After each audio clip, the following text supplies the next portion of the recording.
Now tuning in to Earbud Media. Audio for everyone.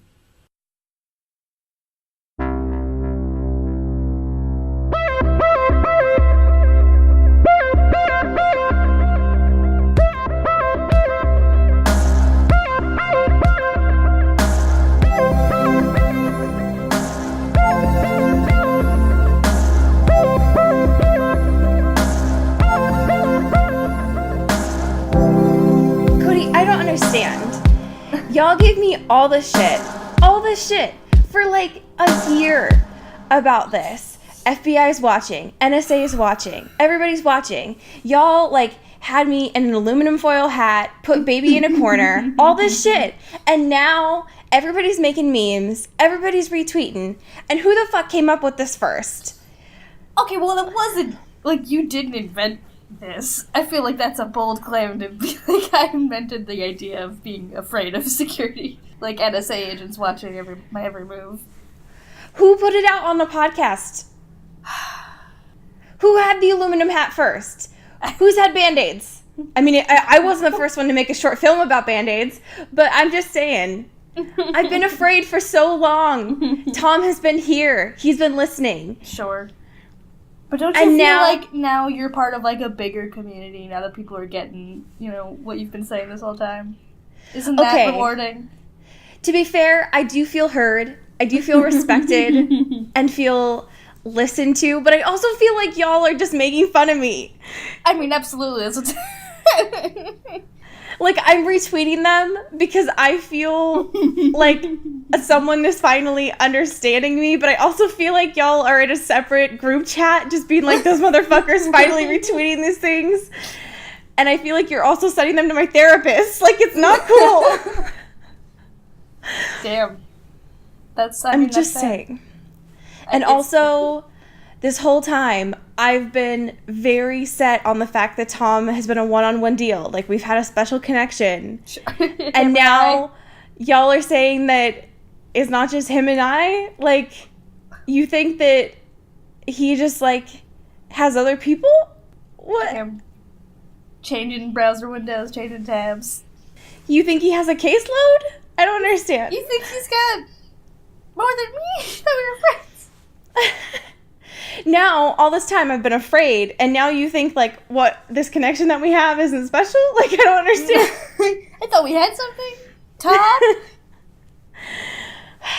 And now, like, the image that I've had of Tom has been this, like, omnipresent thing. No, I haven't even thought it was MySpace, and now you put it into my head that it's MySpace, and now I'm more afraid. Hold on. Whoa. From the fucking beginning of this podcast, we were talking about Tom. The reason I call him Tom is because it reminded me of Tom from MySpace. I can't believe this whole time when we talk about Tom, my brain, it's like Tom from MySpace. That is who we're talking about. He's your guy, and it's a funny joke. And you weren't in on this bit? Oh my god, Alex. No! How many of my jokes have just gone off over your head? Like, what a typical, like, white-collar name than, like, But Tom is Tom. Like, he is the Tom. There's only one Tom. You've had this fucking long con. This whole time, I thought we were on the same page here. Like, Tom Cody. from MySpace, when he was, fucking made MySpace, his name was Tom. Like, it wasn't, like, a first name, last name. He was the Tom. That's it. No, Cody, I am aware of I invented no, wait, hold on. Wait, no. Whoa. I cannot keep this cryptid bit going. No, I am aware of, listen, I joined MySpace in 5th grade. I made a PowerPoint to my mom. No, I didn't. I was just like, Mom, please. Let me, I want to be where the people are. Like me, just like screaming The Little Mermaid. It's just like, why was I so desperate to have those like fucking huge glitter banners on my... I just want a top 8. On it, like, it was so embarrassing. No, I understand who that Tom is, but I just thought that you were, like, on it with me, that, like, yeah, Tom, like, wearing a suit to work and just like keeping tabs on how many times I watch Airplanes in a separate tab. Tom. Oh my god. Yeah. It's always been Tom for MySpace. Always. Oh my god. So, backstory on why we're talking about this. Hi, welcome to Into the Twilight. Hello. We'll get to Twilight maybe today. Maybe in like a half an hour, like how this goes. You know how this goes at this point. So I was just telling Cody that I switched their contact photo in my phone to this really obscure photo from something that we saw on Twitter like a little bit ago. But also looks exactly like me. So. It literally is just this like funky candle, but it looks exactly like Cody. So pissed. And like if I had that like Google Arts and Culture app that would tell you what you look like in a museum, like your doppelganger is, which I can't because in Illinois you're not allowed to, which is a crime. Wait, what? Seriously? Yeah. It's one of two states, it's Illinois and Texas, that like we have really weird like privacy laws, or like really specific privacy laws. So like, whoa, they're playing it safe because it's like we don't really like it when corporations like are able to like access your personal data in any way, and so they're like, we probably shouldn't let this happen across the board. So yeah, that's a good idea. If anyone wants to take a photo of me and put me in that app, that'd be great. That's a good idea. But yeah, no, this photo looks exactly like you. It's a small candle that's pissed. It's great. So I was like, hey, Cody, I changed your photo. And then I found out that apparently for 2 years now, Cody and I haven't been friends because Cody didn't have a contact photo of me. Listen. So I love that we do this every week, and apparently we've been enemies, so that's great. Oh my god. Married enemies. It's great. I love this. Oh my god. I love being, like a straight married couple, apparently. But then you changed it to Tom, and that's how this conversation got started. The almighty Tom. Fuck. I can't believe that I just, I'm literally seeing math in my head right now. Like, all the pieces are coming together. So, hi, welcome to Into the Twilight, where all the connections are made in such a visceral way. Such a beautiful touch of way. That was not where I wanted my announcements check-in to go, but hi, Cody, how are you doing today? I'm great, I'm glad we're talking about MySpace. I'm glad we're talking about all of the things that really matter to me. Sure. I can't believe that you guys don't have the Google Arts and Culture app. I know, me and Texas. And Texas is a big fucking state. Like, the whole state. Honestly? I mean, we have Texas, the app, but we don't have, sense. the feature, like the... Yeah. Texas, it makes sense to me, because they're like, government, rah. Sure. Also, Chicago is very, government, Just the city of Chicago. Also Illinois, but very Chicago, too. That's wild. One of the things that I want to check in with you about this week, just because it's kind of like a preview of how the next 2 years is going to go with us. I don't know about you, but I'm feeling accosted by 50 Shades this week. Yeah, they are really hitting hard with their ad team. And I guess Seriously. It's the last, official movie, so, I get it. But, it's just...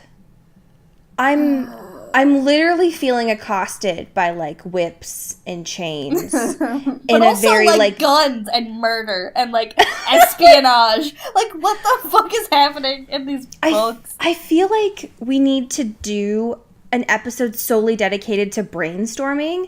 What we think 50 Shades is? Yeah. Kind of like what we did with the Twilight series, because, what the fuck is this series about?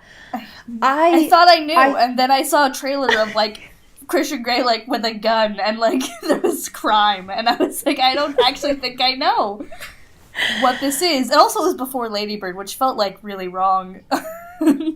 Yeah, that's rude to Lady Bird, honestly. I was with my mother in the theater. I was watching Christian Grey, jack off a gun. It was just, it didn't feel right,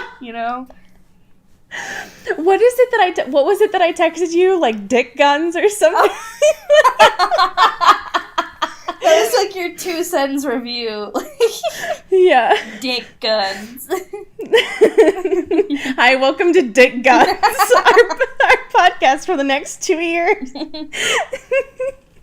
Oh, God. I have no idea what we're going to be getting ourselves into, and I'm already I'm already blushing and, like, kind of clammy. Like, I just don't... I'm already, just nervous. Yeah, exactly. Oh, fuck. I'm not ready. Would you like to talk about current events with me? Hell yeah. Okay, where the fuck do we start? Oh, do you want to start with the good stuff and then get to the bad? Then we can get to the discourse? Sure. Let's talk about Sundance, because that's happening. Tell me everything about Sundance. Give me... Sundance please be is my a Sundance. festival. Please be my Sundance correspondent, Cody. Yes, of course. God, I can't wait till I'm actually... Tell me about the parka that you're wearing. I can't wait till I'm like a real entertainment journalist and I can actually be there. And it'll be like, let's talk about Twilight, please. Yeah, there's not enough Twilight content here, actually. Sorry. Fucking Kristen Stewart hasn't directed everything in this lineup. I'm personally offended. Anyway, Kristen Stewart's in this fucking new movie called Lizzie, and it just feels like my whole brand. It is. Specifically the Autostraddle headline about the review. Yes. Which, I quote, Kristen Stewart and Chloe Sevigny have hot barn sex, axe murder a man together. So... that's all I'm about. Good. Which is apparently just like this cool movie about Lizzie Borden, which is like that whole not nursery rhyme, but like, you know, thing. It's about like took an axe, gave her mother 40 whacks. When she saw what she had done, she gave her father 41. But it's gay, and I'm a fan. And yeah, Chloe Sevigny is great. Kristen Stewart, great. She plays like the maid. It seems great. Oh, it's just so pretty. Like the screen caps that they have. It looks so like the coloring looks so soft. Oh yeah. Yeah. Just from this one photo of their faces real close together, and like you could see like just their necks. Like I could already tell this costuming's gonna be so good. Yeah, it looks. There's so much like cheekbones and. Yeah, I'm very excited about all of it that's happening. Yeah, I'm very excited about all of it. Can't wait. As you can tell. Yes. Thank you for your Sundance Corner. Thank you so much. Very good. This has been the Sundance Corner. Yeah. We have actual current events this week, folks. Hey. As you probably saw on our Twitter and probably everybody's Twitter, there's some actual Twilight discourse that happened, I guess, last week when you're listening to this. There's this video going around called Dear Stephenie Meyer that was posted by Lindsay Ellis, and it's just a video essay kind of looking back on, in a shocking turn of events, Stephenie Meyer. And it's 35,000 minutes. No, it's actually 20 minutes. And just kind of looking back on kind of the misogyny that most folks had on Stephenie Meyer, the Twilight series, K-Stew, all those kinds of things. The whole Bella deal. Swan. Yeah, the whole rigmarole. And it's stirred up a lot of feelings, I would say, within the booktube community, within the writer community, within the fandom cultures, kind of everybody. All the bases. All the bases. Because I think, as we've touched on within this podcast, I think everybody has a story about Twilight, whether they realize it or not, in some regard. Right. And I have a lot of feelings about this video, mainly because, one, I think it's an important kind of content to bring up. Hi, we have a show about this every single week. Hi. So for us, it's relevant content, right? So I think that this is something that should be brought up and discussed. And I think that the conversations that this has stirred up are really important.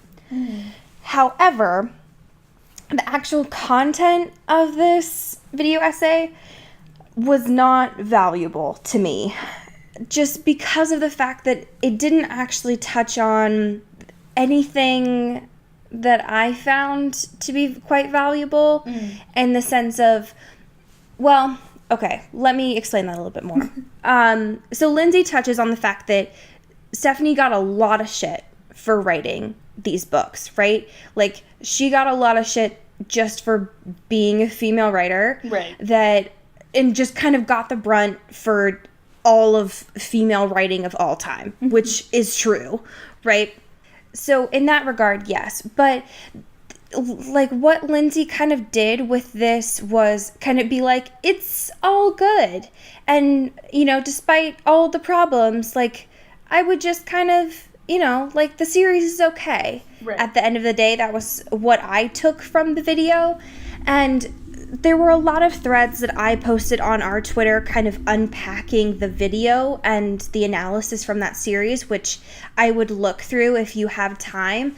They go through some analysis that I don't want to regurgitate here because they're not my words, but I personally agreed with, which is kind of yes-anding the analysis that Lindsay started, which is, one, Twilight has some important things that fundamentally change the readers of the time, which is what we talk about every week here. But it's not a great series. Right. So if you take one thing away from this, it's not good. Right? Yeah. And I think that is kind of what we talk about here, is like, it has had a fundamental impact that you cannot take away from the generations that have read it. And we need to understand that and look at that lens and honor that, but that doesn't make it a great series. And what can we learn from that? And so I retweeted a lot of things that were on there and tried to signal boost those folks. And I think that it's important to kind of honor all the criticisms that are there and kind of take from it what you will. But that's my soapbox from this video. That was beautiful. That was a nice soapbox. Thank you. But I mean, it's, for me personally, it's nice to have some current content on Stephenie Meyer and Twilight, because, hi, we have a podcast about it. Hey. So that's always good. Okay, so this last thing. Folks, hi. Did you realize that we would have a Today article that we would be talking about? Because we do. It's very good. And Cody's upset about it, but I love it. It's not good. It's not good, but it's also very good. So we have some baby names this week, and it's kind of great. So this lovely person named Gail Cooper, who I originally thought was Oprah's Gail. It's not Oprah's Gail. But I got excited thinking that maybe one day we would have Oprah's Gail on our show. Really shed some light on the Twilight discourse. Yeah, it's not. But this week we have this article titled, Baby Born Under a Full Moon, Howl at These Werewolf-Inspired Names. I thought we would just read off a couple. So, Cody, could you do me the fantastic honor of reading the first one off these names, please? It's fucking Jacob.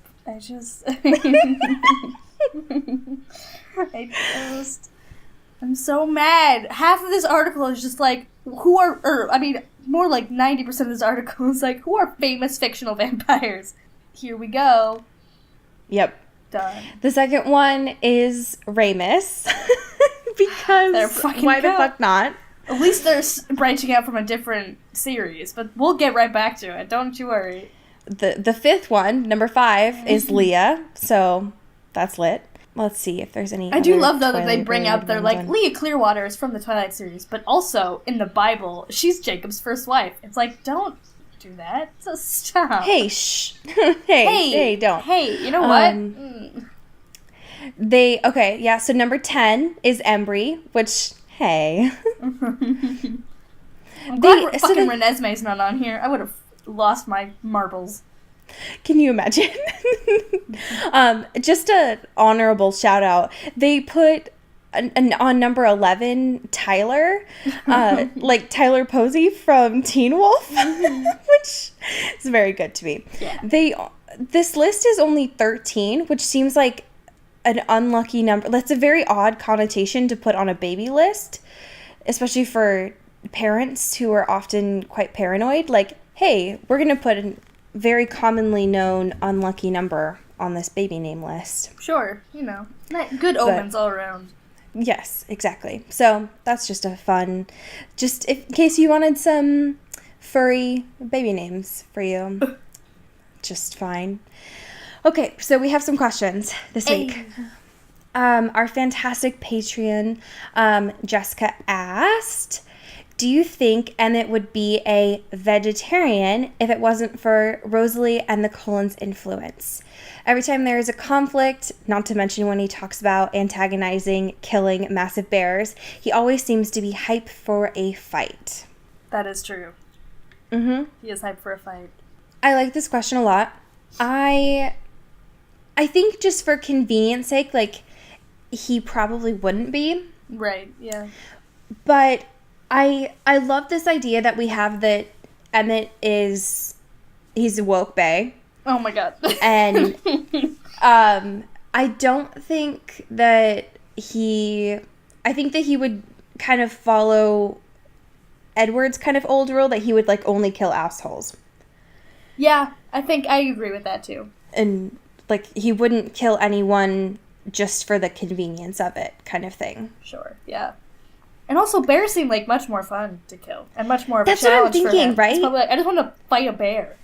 Yeah, I think humans might be a little too easy for him. Like, sure. I think he enjoys the challenge of it. Mm-hmm. Yeah, but that's a good question, Jessica. Thank you so much. Thank you so much. Cody, I honestly, I need you to ask the second question, just because if I'm recorded saying this, it might haunt me forever. To use as a soundbite for the end of time. Okay. And you have too many of me, if I'm being honest. You're not wrong. All right. Which Cullen would be most likely to sneak Tide Pods into the brown paper lunch Esme packs for all of them, and just eat them calmly while the humans watch in horror? So here's the thing. I feel like Emmett is too easy. Sure, it's a predictable answer, yeah. So I think we have to do someone other than Emmett. Oh, but it's such a fun image. I mean, it's not. Please don't eat Tide Pods if you're thinking about it for views. Hey, listen. Hey, just get real serious. Look and listen. Stop, cooperate, and listen. Don't eat a Tide Pod. That's what you're talking about, right? That's... Hey, who's bad? Not you. Oh my god. Don't. Not you. Because you're not. I hope by the end of this podcast tenure that we've created for ourselves that you're gonna, like, find a way to seamlessly incorporate who's bad and not be so jarring and not in place. It's just, like, me just gonna be, like, saying, like, the syllables of it throughout the podcast. So and you can just stitch it. Yeah. It's like a code. Exactly. It'll just, like, unlock, like, a secret Tumblr post or something. Bad? If you play it backwards, it'll just, like, unlock something. No, but seriously, don't eat Tide Pods. Stop it. This might be, like, a hot take, but I feel like in the, like, Forks High School canon, like, Jasper is seen as kind of, like, the weirdo, you know what I mean? I mean, they all they all are, but I feel like it would be believable for him to be, like, kind of in a corner and kind of, like, sad art boy and, like, in a little bit of a darkness and, like, eating by himself. Possibly Tide Pods. Like, I feel like that's a believable option if we're not doing Emmett, who would just, like, fucking go for it and just, like, get a fistful and nosh on those bad boys. I agree. Because I can imagine him in, like, I don't know, getting into a dare or something with someone and just being like, you couldn't do it. Right. And then him being like, you want to fuck a bet? Yeah, you want to fucking go, dude? Hey, don't do that. No. Hey, just so we're clear. Or I can imagine Rosalie doing that. Wow. Just getting into a bet. Yeah. Like, just being like, oh, you guys think you're so cool? Yeah. Let me show you. Like, oh, you fucking gross dudes think that you're, like, in your own little thing. Whatever. I can outgross all of you. Here we go. Here's a Tide Pod. Exactly. Yeah, that's what I was thinking. Okay, so the next question. Any thoughts on what everyone was up to during the decades? So World War II, Vietnam War, Woodstock, any of those eras. Civil rights movement, those kinds of things. Okay. I feel like you have anything thoughts. Right off the dome piece. Right off the dome piece. I love the image of Alice and Jasper getting really high at Woodstock together. Yes! I love that so much. In, like, hippie garb, just, like, killing it. Being real cute. I love that. Yeah. I think that definitely Carlisle would be helping out in the hospitals during all of the wars. And Esme would be either at the hospitals or doing some sort of, like, grassroots, like, working at schools or helping out with parents, something like in that nature. Let's see. Edward would probably, I mean, he wanted to be in the war so bad. But I think he wouldn't do that, you know, with age. Sure. I think he'd probably go into some sort of, I don't know, maybe teaching role, maybe, I mean, he doesn't like people is the thing. Yeah. And he still would have been young at that age. Right. So, he's just so bad with me. I think maybe research is what I'm thinking. Yeah. Like, trying to do something like that. Emmett, though, he would have been really good in war. Yeah. Just on the home front, just like, let's do the damn thing. Or, like, I'm trying to imagine those, like, cap training videos. Oh, my God. Like, that would have been lit. So lit. Okay. Those, just trying to imagine them throughout all of that is really good. I personally am very interested in them during the, like 80s, you know? Oh, yeah. Oh, that's a and good that's era. fucking, that was, like, Edward's, like, favorite time for music or whatever. Yeah. You would be so lit. Like, yes. Let's go. That's some good time. Okay. We got a lot of questions about cosmetics and beauty care for the vampires. Mainly questions on, like, their hair and how it grows. And their nails and how they grow. And I'm very curious on your opinions on this. Because, like, ooh? Yeah. I don't know. I'm not a doctor. Yeah. Yeah, maybe we should send an email to Carlisle about this. How do you do it? Fuck, I don't know. I don't know the rules. I mean, like, it's, like, they mentioned in their questions, like, it seems like a lot of maintenance to do, like, to keep trimming and, like, cutting and everything. Yeah. But, like, also, I don't know. That seems... I have no idea. I don't know. Maybe they're all just wearing bad wigs like they do in the movie, you know? Maybe that's it. Oh, shit. My only thing is maybe the blood helps keep these kinds of processes alive. And go... Not alive, lol. Sorry. But, like, keeps them going. But I don't know science. I don't know how this works. If you take one thing away from this podcast, we don't know science. Yeah, that is not... I don't know math and I don't know science. Those are not my areas of expertise. But I'm very interested in that. They do know makeup, and I do think they use makeup. Yeah. So that is one thing that I am certain of. But I'm very curious on people's opinions on that. Yeah. So let me know. Okay, and last question. This one, do you want to read this one? Because this one's very good. It needs to be read in its entirety. It does, yes. Oh, God, hold on. Okay. While rewatching New Moon this weekend, I realized that Bella fully float like a butterfly, sting like a bee's the fuck out of Paul's face. But when she punches Jacob, she breaks her hand? What the fuck is up with that? What kind of plot hole bullshit? This is so good. Yeah. This is such a good... Mwah. like, I love this observation. Yeah. My only reasoning for this is that she, like, Super Saiyans this. She channels so much energy. Yeah, when she was, like, with New Moon and going after Paul, she was just like, hey, fuck this dude. Mm. But, I mean, there's no other cause for explanation here, right? Yeah. Wow. Other than maybe she wasn't getting enough calcium? I don't know. Yeah, maybe that was a particular low day. Right. On the bones front. Right, exactly. I don't know. What are your theories? I don't know. Like, part of me is like, what if she had the vampire energy in her all along? It was always inside her. Ew, shut up. But also, it's like, there's no way Jacob's just like this mountain. It's just like, you can't touch me. Meanwhile, Paul is just like, I'm a fragile Fabergé egg. I got it. What? It's because he's the true alpha. And that's the podcast, so he had guys. the alpha energy in him all along. Yeah, exactly. What? Yeah. Silly. I hate it. Sorry, Paul. You're just not the You're one. not America's Next Top Alpha. Sorry. I don't know what to tell you. Ew.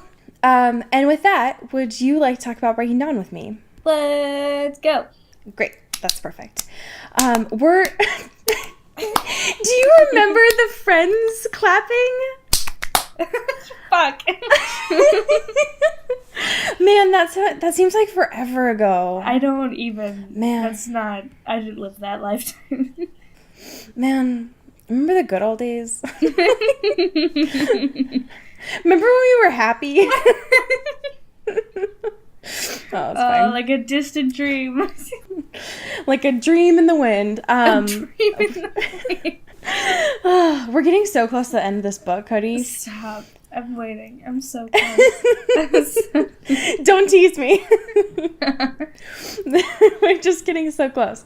Okay, so chapter 31 is titled Talented. Ooh. So you already know that we're getting into some special snowflake bullshit. Yeah, I'm not like other girls. I know.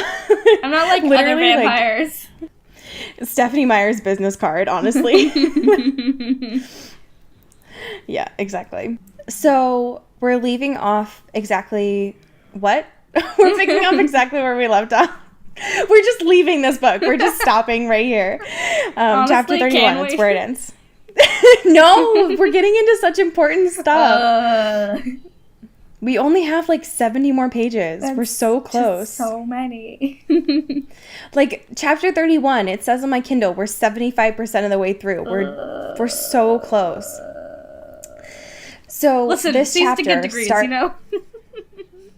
Stop. We're so close. So this chapter starts off with the Denali clan just telling Jacob to fuck off, which is a great way to start this chapter. It was a big old mood. It was. They're just like, what are they doing here? What is their part in this? Literally, same in my counter. Like, they're really preaching to my personal choir, which is like, why are you still here? What is your... Get out! Now, pause. Tell me everything about your personal choir. My personal choir is the peanut gallery in the Muppets, like the two older dudes that are just yelling at things. That's my personal choir, and they're now targeted directly at Jacob and being like, hey, excuse me? You have no relevance in this book. I know that you want to fuck Renesmee so bad, and I hate it. But also, please leave. You are giving us nothing. Good. Hey, remember when it took me 35 minutes to remember the words peanut gallery?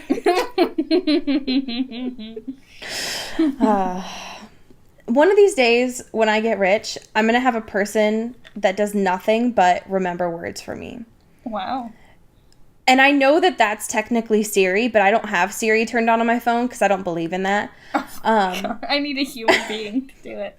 And I know that sounds dichotomous to the people listening to this. Like, yeah, I used an app called Google Arts and Culture to take a photo of me and compare it to art. and Google has all my information, but I don't use Siri. The duality of man. But yeah, I do need a person to remember words for me. One of these days I'm gonna buy you a fucking Echo. Just so I can...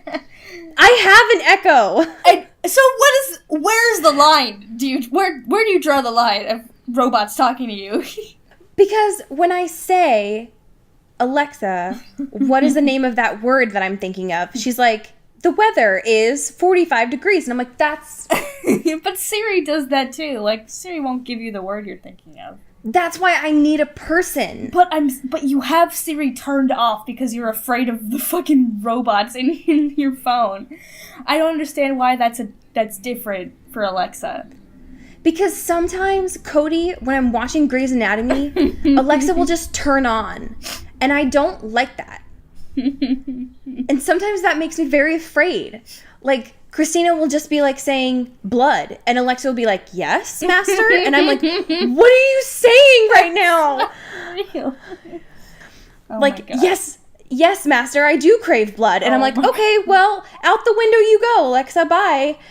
It just seems like a weird thing for you to have, given that you're afraid of everything that could be in your devices. I didn't buy it, Cody. It was given to me. But you use it. Well, it was given to me as a gift, and I felt really bad just not using it. If I kept it in a box, it would still turn on. It's like a Furby. Like, I don't know. Sold it. Given it away. The fact that I had a Furby as a child is honestly, like, where this all started. Oh, absolutely. You know what I mean? Yeah. Okay, I gotta get back to this, because we have a podcast to run, but, like, just think about it, Just think. Really let just it think sink about in. it. Okay, anyway, so the Denali's were like, hey, Jacob, fuck you. And same is what I'm trying to say. So, anyway, Jacob is just, like, staring and just, like, drooling at Renesmee while all this is happening, right? Right. And they're all like, Renesmee, you're all so beautiful. It's all perfect. And she's, like, dabbing, right? She's like, yeah, I know. Anyway, this kid's me. And during all of this, Eleazar's like, yeah, this family is, like, super talented, right? Edward, you're a mind reader. You're great and perfect. Bella, you're, like, a shield and super great. And this kid, Renesmee, you're just, like, super perfect, right? And he's just going on about all of this. And Edward, he, like, stops and he's like, Eleazar, what the fuck did you just call my wife? Whoa. And Eleazar's like, well, I think she's a shield, right? She's blocking me right now, so I don't really know. And Edward shook, right? This whole time. What did you just call my wife? This thing that she's been blocking me?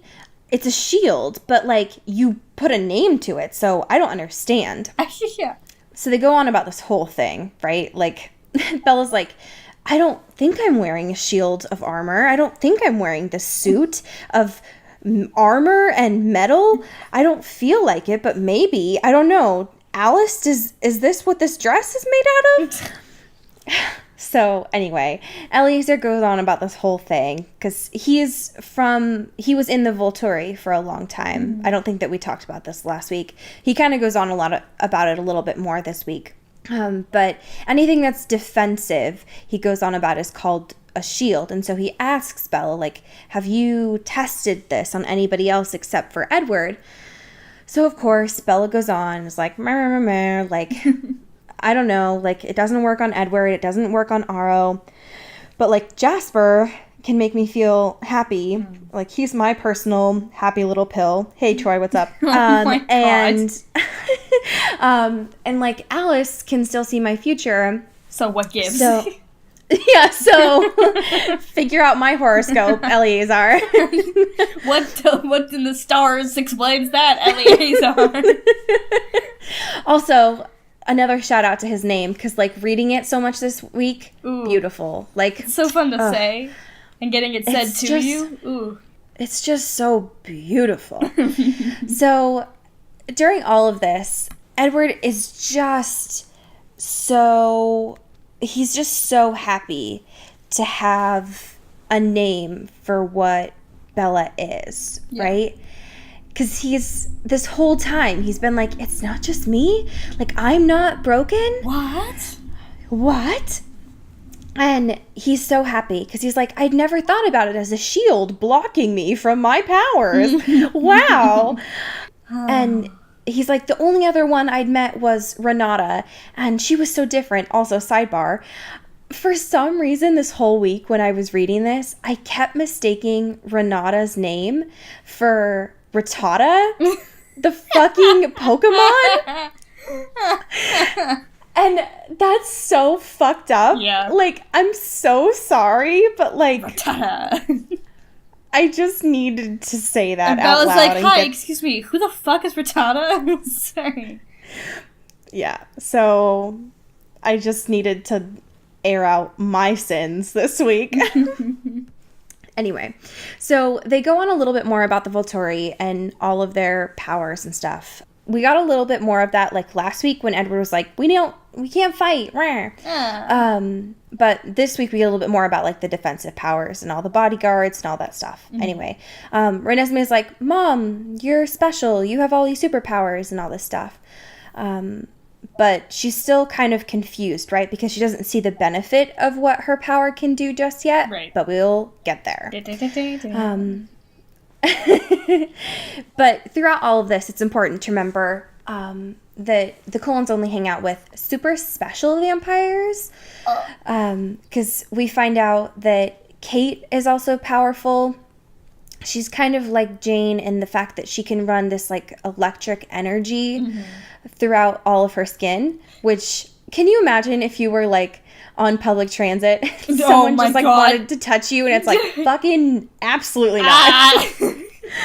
That'd be so useful, actually.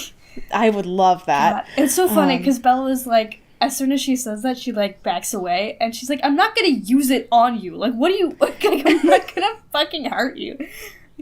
Yeah, she backs away as if Relax. Kate like admitted she has BO or something. It's like, yeah, I have an offensive power. It's like electricity. It's this whole thing. And she's like, whoa. Yeah, back exactly. away. I love it. Fucking demon. It's like, I know how to use it. Like, I'm not gonna just shock you. Yeah, I know. I love it. Especially when Kate admits that she used to just be able to do it on her hands, but now she can spread it all over her body.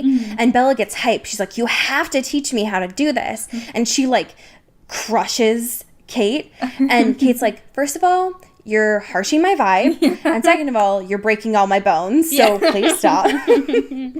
Ma'am. Please get off of my bones, please. I need my bones. Please stop. I need them. They're important. So Bella is completely just taken over the fact that, you know, last chapter she was completely focused on she wants to be the tank, right? And now there's a possibility that she can, and this is all she cares about now. Yeah, and it's great. This is Bella. This is all she cares about. She's this Virgo bitch that wants to take care of all of her family, and this is very good. So we love it a lot. This is when Eleazar starts to give some more backstory on why he thinks the whole guard is coming and not just the few that usually come to punish for the Volturi. So he explains a little bit more of his backstory, how he used to work with them, and Aro, conveniently, when they used to go punish with the Volturi, would conveniently find someone with a special power and would pardon just them, and then they would conveniently be added to the guard. And so he thinks that that's how this is working, especially because the Cullens conveniently have so many people with special powers, and that's very uncommon, right? Yeah. So this is kind of why Stephanie is making sense of what's going on here, right? Especially because, you know, we've already got in just this group alone so many people that have special powers, and it doesn't make any sense. So then, of course, Eleazar explains Chelsea. Chelsea is one of the people in the guard who her power is separating allegiances, which is like, what a fucking power, right? Yeah. It's so subtle, but like, can you imagine that person in a Big Brother situation? Oh my god. In like any reality television show, be like, actually.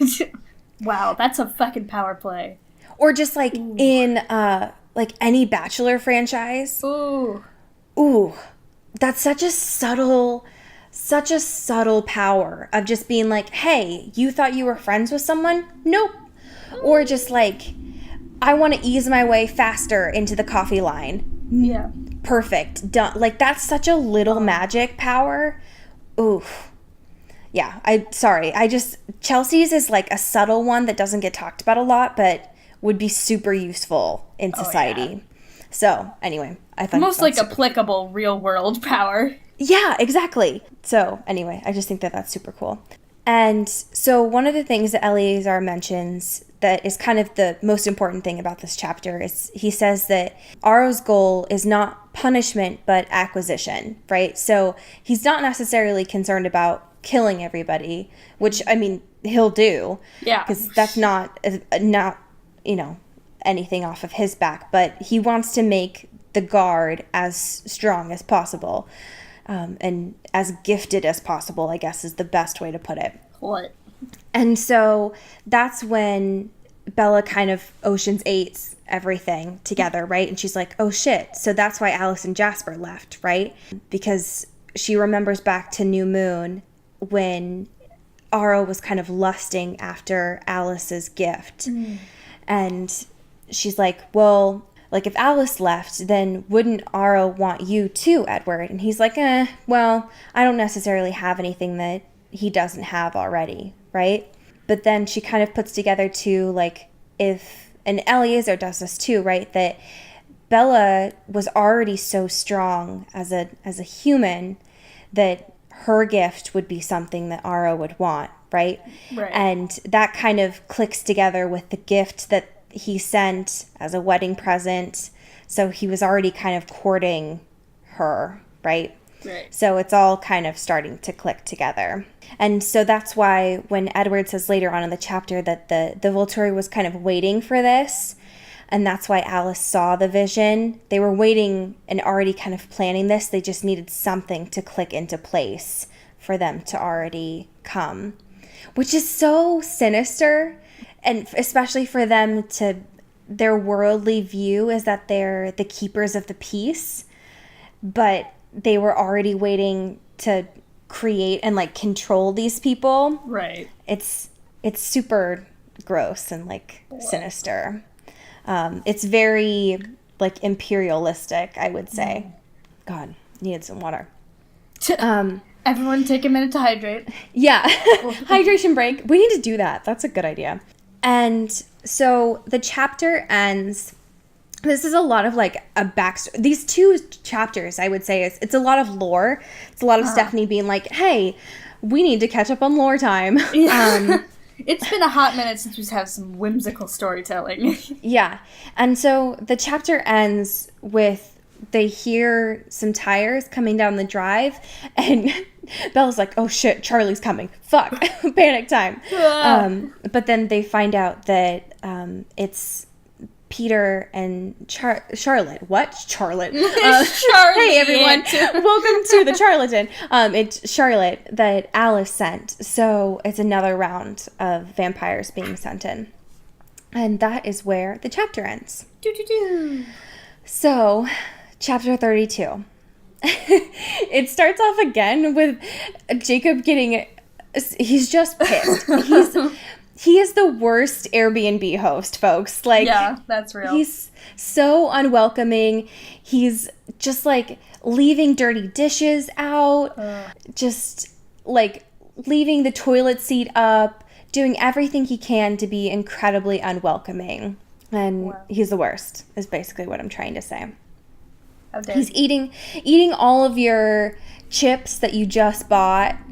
Or worse, he's leaving, like, one chip in the bag.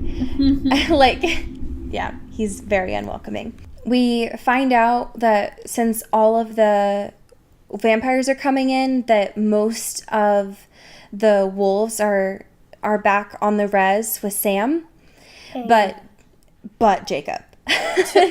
Jacob is very much here with Renesmee. Ugh. So, great. What about the true alpha? Why don't you just fucking be a true alpha? somewhere else. Fucking. Why don't you just leave? Why don't you just get out of here? Yeah. Why don't you just go take care of stuff anywhere else? Literally anywhere else. So when Peter and Charlotte arrive, Alice and Jasper, of course, sent them. So they try to find out any information about those two. Of course, they didn't send anything. Like most people, they just kind of trusted Alice and Jasper's judgment and just arrived. Which, like, goals, honestly. Like, I want to be the kind of friends where it's like, you need to go. And then you just, like, pack up and leave. Like, you just trust your friend's judgment. That's goals. So, just a recap, because I guess we haven't touched on this since Eclipse. Peter and Charlotte are Jasper's friends from the Blood Feud days with Maria. Blood Feud. So, that's just a good recap. So, as I mentioned before, this is lore time. So, we get a ton more vampires from around the world, and that's basically what this whole chapter is. Yeah. Carlisle sent more people from around the world. The first people to arrive are this family from Ireland, which includes 3 people that are lovely. I'd like to break into audiobook corner for a second here. Please, because please, Ileana Kadushin decides to put on some excellent accents throughout the entirety of this chapter. Tell me everything. They're just like, I didn't even realize that they were Irish because she definitely went on like a Cockney British angle for these particular vampires. And it was like she tried, and I feel like she definitely didn't get like the forewarning beforehand. It was like, oh, well, you have to do accents because they're not from here. No. Also, this audiobook is coming out tomorrow, so you gotta do it now. Let's go. Ileana, no! And it's a wild time. But, yeah, that's my audiobook corner. Because in the movie, Siobhan, Liam, and Maggie, who are the Irish clan, are very Irish. Like, right, sure. Liam's accent in particular is very thick. Sick. So, that's important to know. And then the Egyptian clan are very good. So that's Amun and Kebi, Benjamin, and Tia. And they're very good. It's also important to know, because you won't have this until we watch the movie, but Benjamin is a personal favorite of mine, as you'll find out later on. And maybe you've kind of seen it already, but Benjamin is played by Rami Malek in the movie. Rami! So, very good. That's a good combination for Hard Eyes Alley. Yeah, so he's perfect and great. And Benjamin is special. Well, Maggie is special too. Was it Maggie? Yeah. Yeah, Maggie has special powers. But Benjamin is like special with a special snowflake. Because he can fucking influence the elements. Like Earth, Wind, and Fire. No big deal. Just like, do you remember? But like, I'm glad it was one of us because I feel like we would have held it forever. Like, I can't even. But it's so good. It's so good. And the way that they do it in the movie, like, Renesmee loses her shit. So it's very good. Okay. And then more friends come. And so Garrett is next. And Garrett is so good. Because Garrett is played by Lee Pace. And, I love Lee Pace. And so he is very good and very, like, soft and pure, and I love him a lot. And then there's, like, Mary and Randall and fucking, okay. And anyway, so it's just, like, lots of people that we'll talk about later. It's, like, not really that big of a deal. And then, okay, we need to talk about Alistair. Yeah. Because Alistair is grumpy. Just, like, not in it. He doesn't give a shit. But here's the thing. I had a professor in my undergrad named Alistair. And he was Did you go to Hogwarts? What the fuck? Well, so he was British. Okay. And he taught one of my favorite classes, and it was on romanticism. I love romanticism. But so his name was Alistair, and he taught romanticism, and he was kind of broody and kind of cranky, but he was young. And it was like perfect, Full of right? life. But he was just like this guy. He was just like this vampire. And every time I read about this, it makes me so happy. Because I'm just like, I'm pretty sure that my class was taught by this vampire. That's it, yeah. Which is great. So, like, they're real is what I'm trying to say. Oh my god. And I didn't die, so great. Okay, we need to talk about the Amazons, Cody. Yeah. And I need to know your feelings about the Amazons. Huge fan. Huge fan. They're so good. Yeah.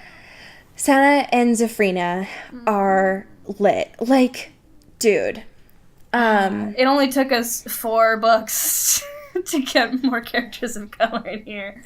But hey. But they're so fucking awesome. They're so bomb.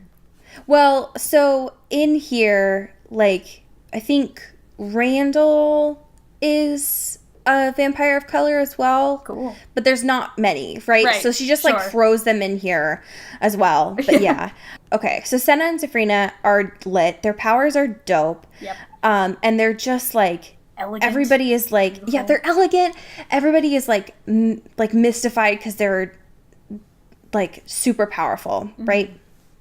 And so their powers are, like, they can just, like, make you see whatever you want, which is cool, but also terrifying, right? Yeah. Because your sight is just, like, taken from you, which I love. I love that. Renesmee is completely taken by Zafrina because she has pretty pictures, which is cool. And during all this, Bella's learning how to fight because she wants to be a tank. Yeah, of course. Yeah. And I will never stop her in her journey to become a tank. She needs to have this. Edward tries at first, but it's not going well because he's a soft boy. And accept your tank wife for who she is. I know. Beautiful, beautiful tank. I know. It's just like, let her accept her kink, and it's just not working. But yeah, he's a soft boy. He doesn't want to fight his wife because he doesn't want to view her as a target, and it's not working well, which, like, fine. Yeah. But she needs to find someone else to do it. During all of this, she finds Kate, right? But before that, we need to talk about some of the language that Bella uses to describe Zafrina, because she's talking about how Renesmee loves Zafrina and all of the, like, pictures that she uses, right? But there's this one phrase that she uses where she says, "In truth, though, I liked Zafrina very much, and I knew she wouldn't really hurt me. The wild woman scared me to death." And it's like, all right, listen. Zafrina and Senna are from the Amazon. Right. Okay? So, like, they are literally from, like, the Amazon forest. But, like, listen, did you have to use wild here? Did you really? Did you have to use something that has the connotation of them being otherly and, like, otherworld? No. Especially when we know that, like, the context here is that they are, like, people of color. Right. You know what I mean? Right. So I needed to mention that because of the fact that, like, we were trying to get excited about, like, there being people of color and stuff here. So. And just immediately, it's like. Yeah, exactly. Yeah. So, okay. During all this, Bella's fighting with Kate, and she's trying to get better, but it's taking a long time because she's trying to learn how to project her shield, and that's difficult. Edward is being her guinea pig, which Bella mentions as receiving shock after shock from Kate as she's trying to project her shield. Which, we find out that Edward has a kink, which is great. Yeah. So good times had Proud for all. I mean, especially if Bella becomes a human fucking wave of electricity. That's gonna be exactly so great for him. Kate is trying to push Bella to make this work, and it's sort of working, but not good enough and not fast enough for Kate, right? So Edward's trying to be supportive, but during all of this pushing, Kate eventually says to Renesmee, hey, do you want to just come over and help your mom really quick? And that makes Bella real mad. Like Hulk mad. Because, of course, Renesmee comes over. She wants to help her mom. Ain't nothing but a thing. But Kate does not understand, because she is not a mother, that hurting her child is an absolute no. Yeah. Bella gets very mad, and that anger is enough of a hard emotion to push her shield out. It works. And since her shield is finally working and extending beyond herself, Edward can't hear Renesmee's thoughts. So it's working. She pushes it beyond her and onto Edward, aka things are working great. And there's a lot of description on Stephanie's part, like, as we know from her by now, like 3 pages, lots of like rubber band and thin sheet and all that kinds of stuff.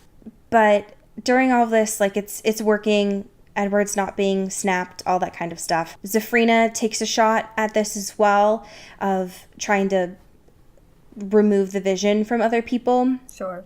So to try and have Bella project the shield as far as she can onto other people. And that's starting to work, but eventually Bella gets exhausted, and she describes the shield as kind of like snapping back. And so she has to take a break. But it's working. Bella did great for her first time around. So that's very good. But she has to kind of take a minute, because it's exhausting. Yeah, that's fair. One of the good things about this, a kind of a laughable moment, is when Garrett kind of goats Gate. What? Sorry? He kind of goats Kate and like has her shock him. It's just this kind of cute, flirtatious moment between the two of them. So I thought that was kind of cute. Cute. But the chapter ends with the 2 Romanians coming. And it's not described very well, but the way that it's shown in context of the movie is that these are 2 kind of neutral parties. They're not liked by the Volturi. They're not liked by the Cullens or anyone here. They're just simply here to kind of witness what's going on. And so that's why they're here. And by the end, and the way that the chapter ends, there are 17 witnesses here. And the way that the chapter ends is that Bella and everyone there, they're not necessarily hoping for the same things, but they are hoping nonetheless. And that's where it ends. Pew, pew, pew. So next week, we have chapter 33, Forgery, and chapter 34, Declared. Woo! Yes. All good things. So we didn't get any screenshots this week, so fake fans. Yeah. But we are currently 1 review away from 50 on iTunes, which is good. So help us get there. So help us. That would be a nice round number. That would be good things. So we have all of our $10 patrons this week. And I think we should keep up the tradition of doing Reductress articles for them. I think it's very good. Would you like to start us off? Oh, God. Okay. Shouts out to Rachel Black. I lived it. He left me for my Bitmoji. Okay. Thank you to Jessica Stanley, otherwise known as 20 Horses That Just Fucking Get Me. Thank you to Katie Weber, also known as How to Convince Your Boyfriend the Crown is part of the Marvel Cinematic Universe. Thank you to Jessica Hale, otherwise known as How to Put Yourself First so you get less prison time. Thanks to M. Zuli, also known as Ladybird fans are begging to see more of the fictional Sacramento universe. That's so good. Yeah. Holy shit. God, I love Reductress, dude. Please sponsor us, Reductress. Oh, fuck. Okay, so I have a fan fiction for you. Yeah. This was sent to us on Twitter, so thank you for that. Apparently, it was sent because it has the most kudos. Sent from Jack himself. Literally. It's titled In Sickness and in Health, and it was written by Misty Irene. All right. And it was published on August 8th, 2014. some of the tags include, because I don't know where the summary is on this, so some of the tags include sick, cancer, underage, / possible M-prey. Oh, fuck. Okay, so that's where we're at right now. Let's set the scene a little bit. And the relationship is Harry Potter and Carlisle Cullen. Oh my gosh, what? So, why the fuck did you send this to me? Is what I'm trying to ask. Sorry. And this is what happens when you trust the people. When you did it yourself, I mean, it got pretty bad at some points, but, like, you genuinely kept it fun. Great. Yeah. Now so it's just bad. This is from chapter 7. I just kind of, like, chose a chapter, because, like, this was just sent. So this is from chapter 7. Okay. All right, chapter 7. Before Edward could answer, Harry held up his hands. Whoa, that's not why I'm here, is it? I think you have this sexy, brooding, dark and mysterious thing going on, but you're totally not my type. Emmett fell off his chair, laughing hysterically into the floor. Everyone else in the room tried their damnedest not to laugh too, but soon they were all bent with laughter. I will have you know, Edward said, trying to look offended, I do not brood. Yeah, okay, Harry chuckled, playfully rolling his eyes. Anyway, Edward said, giving Emmett a kick in the side since he was still on the floor laughing like a hyena, I have yet to find anyone right for me. Harry looked over at Esme, then turned to look at Carlisle. You two are adopted brother and sister, but you are also, you know... Harry felt a painful jolt to the heart at the thought of Carlisle and Esme being together. Both Carlisle and Esme quickly said no. Like Edward, Esme has yet to find the one, Carlisle said, staring deeply into Harry's eyes. Harry nervously looked away from the intensity of Carlisle's gaze. Harry, Carlisle called, trying to get the teen's attention. You said that Edward wasn't your type. Do you have something against same-sex relationships? Harry looked back at Carlisle, cheeks flushing a bright red. I never really thought about it before, but love is love, whether it's with the opposite sex or with the same sex. Grinning, Carlisle reached and took his mate's hand. I'm glad you feel that way. Feeling overwhelmed and a tiny bit lightheaded, Harry pulled his hand from Carlisle's and quickly stood up. I have to use the... Blushing, Harry turned and left. Too fast? Carlisle asked, looking around at his family. Jasper held up his thumb and finger, smirking. Just a little. Sighing, Carlisle collapsed against the couch and buried his face in his hands. I know it's hard not to claim your mate, but try to be patient, Jasper said, trying to reassure his father. Harry likes you a lot, but there's no doubt there. Harry has been hurt, and he has very low self-esteem. He feels he is unlovable, and everyone he has given his heart to has broken it. He's also hurting because he was okay with dying until he met us. Now he is scared, and he doesn't want to die, but he knows that he is going anyway. Edward added softly, end scene.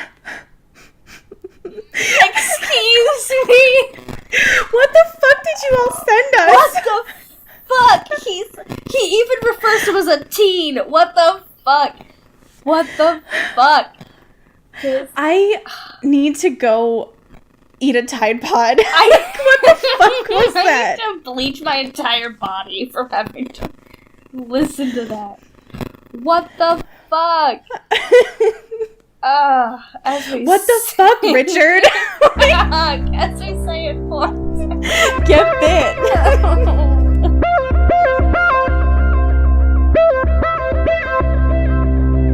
This is an Earbud Media production. You can follow the network on Twitter at Earbud Media. You can also follow this show at Into the Twilight almost everywhere, or check out our Tumblr at intothetwilight.show. Our wonderful artwork is done by Maddie Padilla, who you can find at YourGhostHost44 on Instagram. Our music is done by Eli Krause, who you can find at krausefilms.com. The intro and outro was done by KB__Smith on Twitter. You can follow Allie at Into Wild Places, and you can follow me at Dyke Discourse. And we'll see you guys next week. Bye!